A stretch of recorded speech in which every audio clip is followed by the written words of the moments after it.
मैं ये कहती हूँ आप मेरे योग्यता पे सवाल कीजिए। क्या मैं कैपेबल नहीं हूँ? क्या मैं कैपेबल नहीं संसद में आवाज़ उठाने के लिए? मेरे योग्यता पे सवाल कीजिए। मैं एक लॉयर हूँ, मैं अपनी आवाज़ रख सकती हूँ, सदन में जाके महिलाओं की आवाज़ उठा सकती हूँ। मैं जो युवा उनकी आवाज़ उठा सकती हूँ। मैं कैपेबल नहीं तो आप मुझे बताइए मैं कैपेबल हूँ कि नहीं हूँ? मैं कैपेबल हूँ। नारा है संविधान बचाने का और पीडीए को आगे बढ़ाने का है। बीजेपी सरकार कहती है कि 400 पार होगा तो हम संविधान बदल देंगे, लेकिन इसमें लड़ाई दो है, एक संविधान बचाने वाले, एक संविधान हटाने वाले हैं।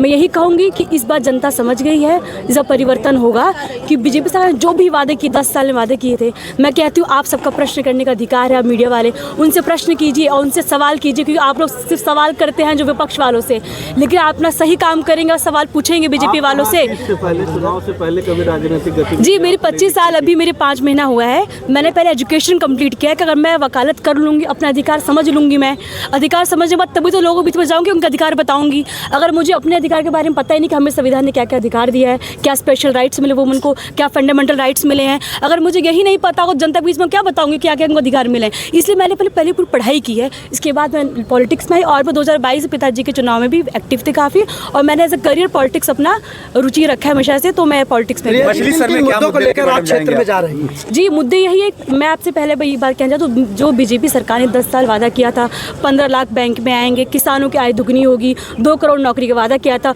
और ये कहते हैं हम किसान के हित की बात करते हैं, लेकिन मैं कहती हूँ सबसे किसान विरोधी पार्टी है। कि जब हमारे किसान प्रोटेस्ट करते दिल्ली में 700 किसान की जान चली गई थी, तब इन्होंने कुछ नहीं बोला। जब मणिपुर महिला जल तब इन्होंने कुछ नहीं बोला। जहात्र जैसे कांड तब भी कुछ नहीं बोलते। मैं इनसे पूछना चाहती कौन सा वॉशिंग पाउडर यूज़ करते हैं जो इनके यहाँ नेता जाते तुरंत क्लीन चिट हो जाते हैं। और मैं इनसे ये प्रश्न कहना चाहती हूँ, ये कहते हैं 400 पार, मैं कहती हूँ 400 हार होगा, क्योंकि हम संविधान बचाने वाले हैं, ये संविधान हटाने वाले हैं। इस बार मैं एक लोगों से कहना चाहूँगी, आप जो जगह जगह जाइए। मछली शहर के बारे में बताइए। जी मछली शहर में यही कहूँगी, मैं मछली शहर में ये कहना चाहूँगी कि बीजेपी का 10 साल आप देख लीजिए, उन्होंने कोई काम नहीं किया है और इनके नेताओं को किसी ने देखा नहीं है। सब मुझे बोलते हैं हम देख लेना ही। तो मैं यही कहूँगी, मैं एक युवा हूँ, पढ़ी लिखी हूँ, लोगों की बात रखूँगी। चाहे हमारे यहाँ जो फुटओवर ब्रिज हो गया वहाँ का काम करूँगी मैं। जो अमूल प्लांट सेट हुआ यहाँ पे पिंडरा में, वहाँ पे क्या है जो एम्प्लॉयमेंट है, जो वहाँ पे एम्प्लॉयमेंट जीरो है, क्योंकि जो लोकल लोग उनको लिया नहीं जा रहा है, गुजरात से लोग आ रहे हैं वहाँ एम्प्लॉयमेंट के लिए। तो ये बड़ा मुद्दा है कि आपने जब अमूल सेटअप यहाँ पे किया है पिंडरा में, तो वहाँ के लोगों को क्यों नहीं ले रहे?